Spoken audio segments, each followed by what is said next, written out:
اور تاریخ یہ بتاتی ہے کہیں پر کوئی مسلمان ایسا نہ تھا جو بہت ہتھیار والا ہو، بہت زیادہ تندرست ہو، بہت زیادہ مالدار ہو، بہت زیادہ جو ہے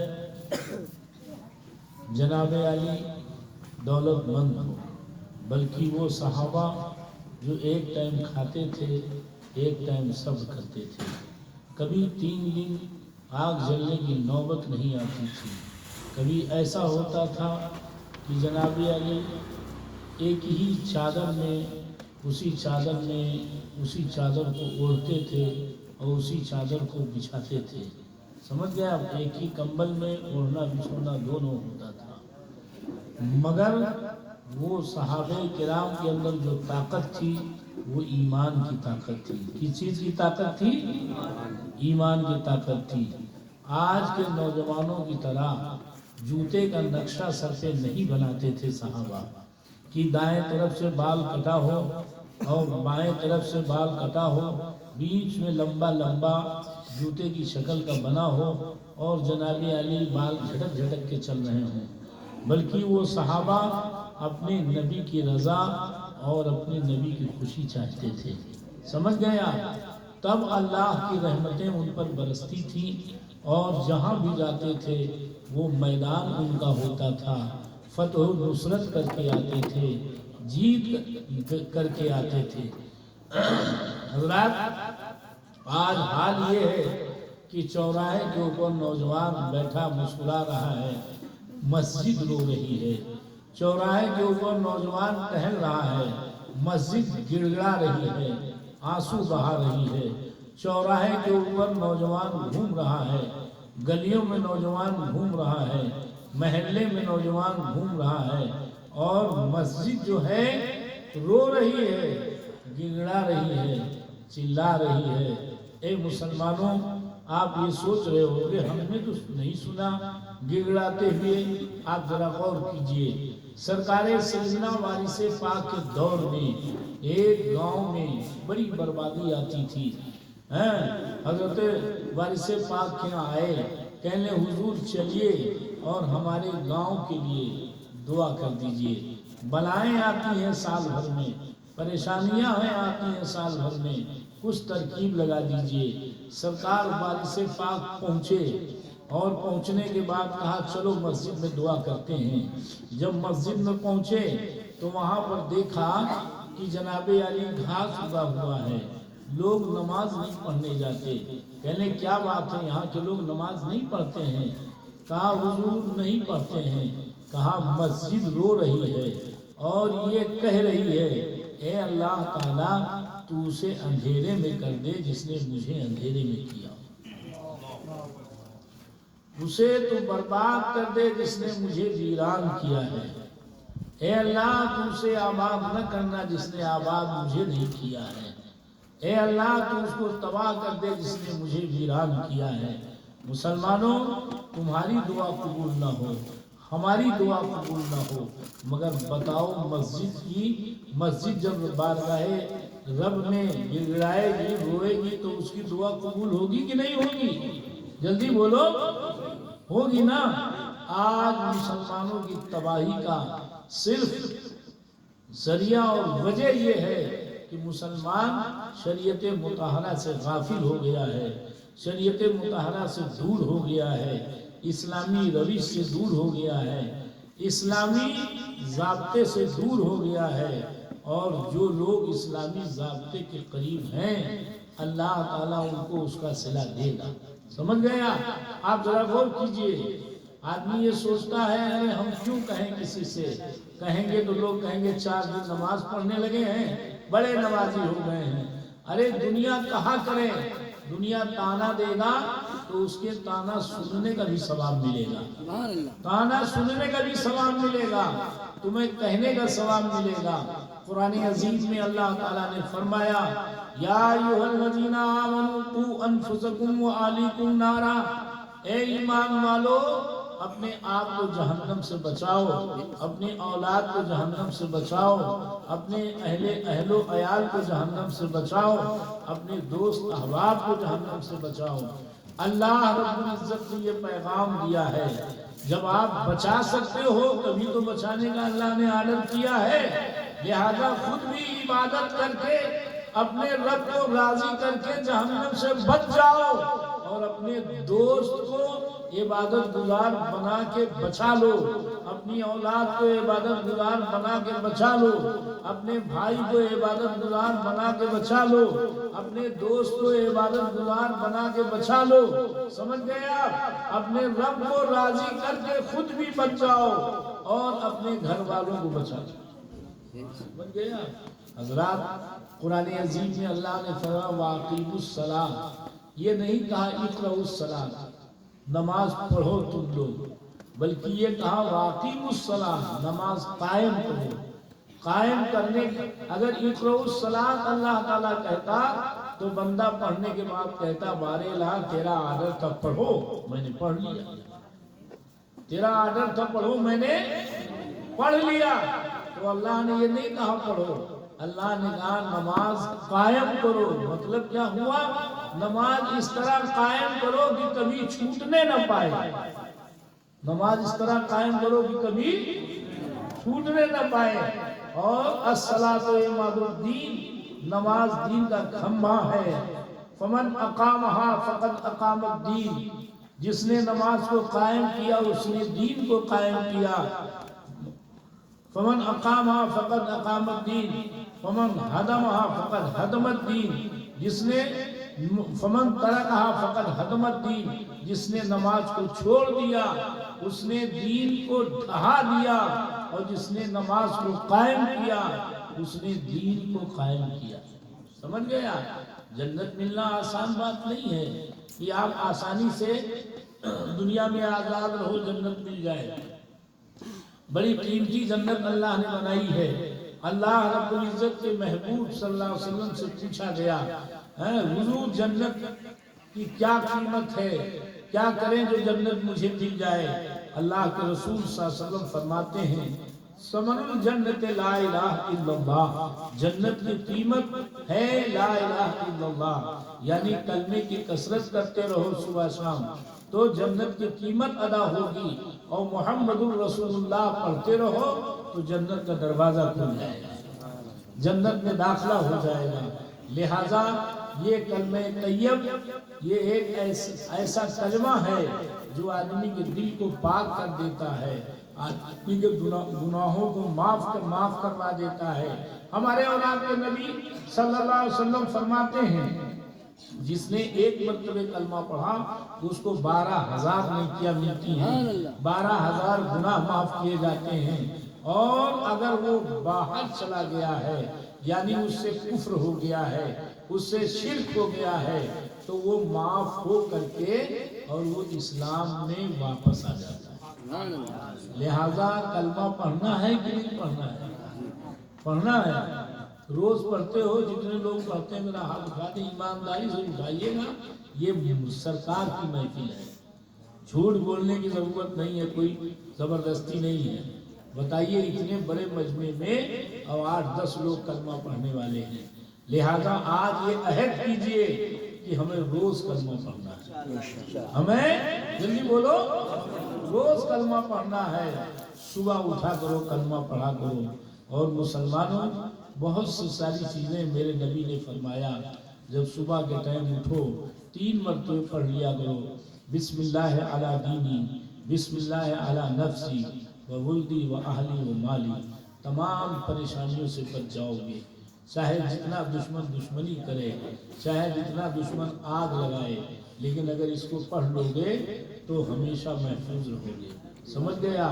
جب آپ جناب علی کوئی چیز پانی بھی پیو، کوئی شربت پیو، دودھ پیو، کوئی کھانا کھاؤ، ہر ایک میں کچھ نہ کچھ نقصان کا مادہ ہوتا ہے۔ اللہ کے رسول فرماتے ہیں پڑھ لیا کرو بسم اللہ الذی لا یضر مع اسمہ شیء فی الارض ولا فی السماء وهو السمیع العلیم۔ کھانے میں اگر زہر ملا ہوگا تو زہر اثر نہیں کرے گا۔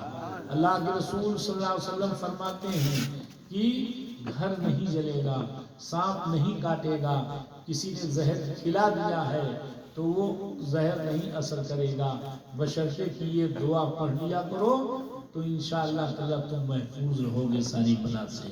اللہ کے رسول صلی اللہ علیہ وسلم فرماتے ہیں کہ شیطان اور کافر جنات پیچھے پڑا رہتا ہے مومن کے، اگر وہ یہ پڑھ لیا کرے اعوذ بکلمات اللہ التامۃ من شر ما خلق یا اعوذ باللہ من الشیطان الرجیم، تو بڑے سے بڑے شیطان کے لشکر سے محفوظ ہو جائے گا۔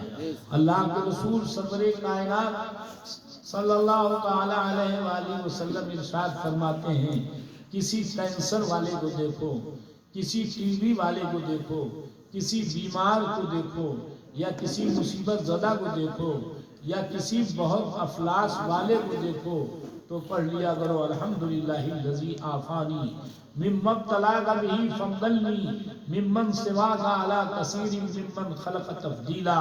تمہیں وہ پریشانی نہیں آئے گی جو پریشانی سامنے والے کو ہے جس کو دیکھ کر کے آپ نے پڑھ لیا ہے۔ اعلیٰ حضرت فرماتے ہیں کہ اگر کسی کے گھر میں فاقہ ہے اور آپ نے اس کو دیکھ کے پڑھ لیا تو آپ کے گھر میں کبھی فاقہ نہیں ہوگا۔ اگر کسی قرضدار کو دیکھ کر کے آپ نے پڑھ لیا تو آپ کبھی قرضدار نہیں ہوں گے۔ اگر کسی مصیبت زدہ کو دیکھ کر کے پڑھ لیا تو آپ کبھی مصیبت زدہ نہیں ہوں گے۔ ہمارے پاس ہمارے نبی کا فرمان موجود اور ہم در در ٹھوکریں کھائیں اور ہم پریشان ہوں، آخر کیا وجہ ہے؟ کیوں ایسا ہوتا ہے؟ اس لیے کہ ہم عمل نہیں کرتے، ہم فرما برداری نہیں کرتے۔ سمجھ گیا؟ میں سرکار غریب نواز کے آستانے پر بیٹھا ہوا تھا، کچھ بزرگ آپس میں گفتگو کر رہے تھے، میں چپ چاپ بیٹھا تھا۔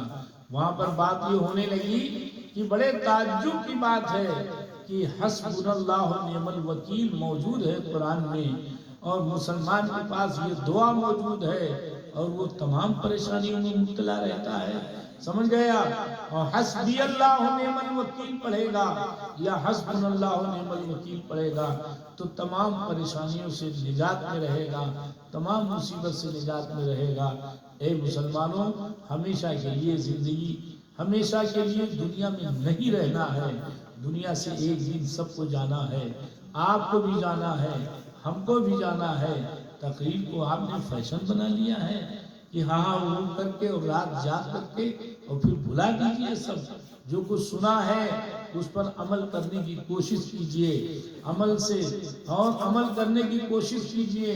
ہمیشہ کے لیے رہنا نہیں ہے اس دار فانی میں، کچھ اچھے کام کر لو 4 دن کی زندگانی میں۔ سہارا کچھ نہیں ہے زندگانی کا، آدمی بلبلا ہے پانی کا۔ لہذا میں آپ سے یہ گزارش کر رہا ہوں کہ آپ ہوش میں آئیے اور ہوش کی زندگی گزاریے۔ تھوڑی سی زندگی رہ گئی ہے، ایسا نہ ہو کہ کل خبر یہ آئے فلاں آدمی نہیں رہا۔ آپ جانتے ہو آدمی سوتا ہے اور لوگ تعجب کرتے ہیں، ابھی ہمیں عشاء میں تو ملاقات ہوئی تھی، ابھی عشاء کے بعد ملاقات ہوئی تھی، 12 بجے رات تک ہم لوگ بیٹھے تھے اور سویرے دیکھا کہ وہ سوتے رہ گئے، اٹھے نہیں بستر سے۔ پتہ یہ چلا زندگی کا کوئی بھروسہ نہیں۔ لہذا ایسی زندگی گزارو۔ تھوڑے دن کے لیے اللہ تعالیٰ نے دنیا میں رکھا ہے، اور تھوڑے دن کے لیے کتنی بلڈنگیں بناتے ہو، تھوڑے دن کے لیے کتنی جائیدادیں بناتے ہو، تھوڑے دن کے لیے کتنے مال اکٹھا کرتے ہو۔ خالی 60 برس کی زندگی، 70 برس کی زندگی، زیادہ سے زیادہ 100 برس کی زندگی، اور اس کے لیے یہ بھی حاصل ہو جائے، یہ بھی حاصل ہو جائے، وہ بھی حاصل ہو جائے، وہ بھی حاصل ہو جائے، اور موت آ گئی تو سب رکھا رہ گیا۔ 4 مکان بنایا، 4 رکھا رہ گیا، 10 پلاٹ بنایا، 10 رکھا رہ گیا۔ اب کوئی ساتھ نہ جائے گا، کچھ نہیں ساتھ میں جائے گا، اکیلے آپ تنہا جائیں گے۔ تو یہ بتاؤ پہلے کہ آخر چند روز کی زندگی کے لیے تو آپ نے اتنا تین جھام پال لیا، اتنا سرمایہ اکٹھا کر لیا، اور جہاں آپ کو ہمیشہ رہنا ہے، جہاں سے واپس نہیں آنا ہے، وہاں کے لیے آپ نے کیا کیا ہے؟ وہاں آپ کو کہاں رہنا ہے؟ وہاں کس جگہ کھانا ہے؟